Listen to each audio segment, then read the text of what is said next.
রাজ্য সরকারের ন্যূনতম সহায়ক মূল্যে ধান ক্রয় কর্মসূচির আওতায় দক্ষিণ ত্রিপুরার সাবরু মহকুমার বরতলা এলাকায় শনিবার শুরু হয় 2024-25 সালের রবি ফসল সংগ্রহ। রাজ্যের খাদ্যমন্ত্রী সুশান্ত চৌধুরী ও সমবায় মন্ত্রী শুক্লাচরণ নোয়াতিয়ার হাত ধরে এই ধান ক্রয় কেন্দ্রের সূচনা হয়।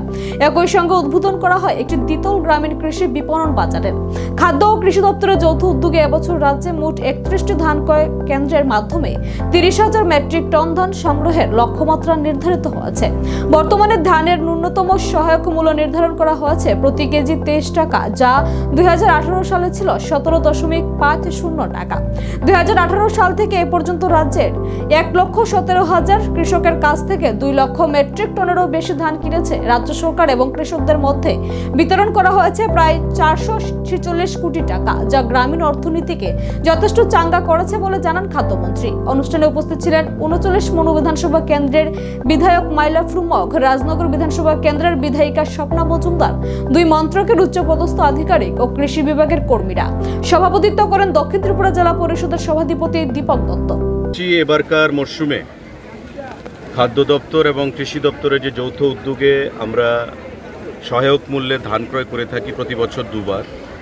এবারকার মরশুমের ধান ক্রয় আমরা দক্ষিণ জেলা সাবরু মহকুমার এই অঞ্চল থেকে শুরু করলাম।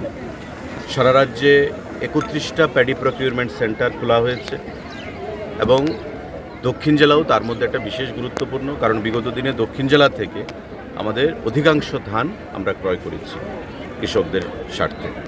তো স্বাভাবিকভাবেই এবারও আমাদের প্রত্যাশা অনেক বেশি। আমরা লক্ষ্যমাত্রা ধার্যমাত্রা রেখেছি সারা রাজ্যে 30,000 এমটি ধান আমরা ক্রয় করতে পারবো। এবং এখন পর্যন্ত সারা ত্রিপুরা রাজ্যে আমাদের সরকার গঠিত হওয়ার পর আপনারা জানেন যে বিগত দিনে গোয়েবলসীয় কায়দায় কৃষকদেরকে ভুল বোঝানো হতো, এবং আমাদের সরকার গঠিত হওয়ার পর আমরা বলেছিলাম নির্বাচনের আগেই যে সরকার প্রতিষ্ঠিত হলে আমরা সহায়ক মূল্যে ধান ক্রয় করব। এবং 18 সালে সরকার গঠিত হওয়ার পর 17 টাকা 50 পয়সা দরে ধান ক্রয় আমরা শুরু করি। আজকে সেই এমএসপি 23 টাকা ভারতবর্ষের সরকার সেটা ঘোষণা দিয়েছে। এবং এখন পর্যন্ত আমরা 1,17,000-এর উপর কৃষকের কাছ থেকে ধান ক্রয় করেছি।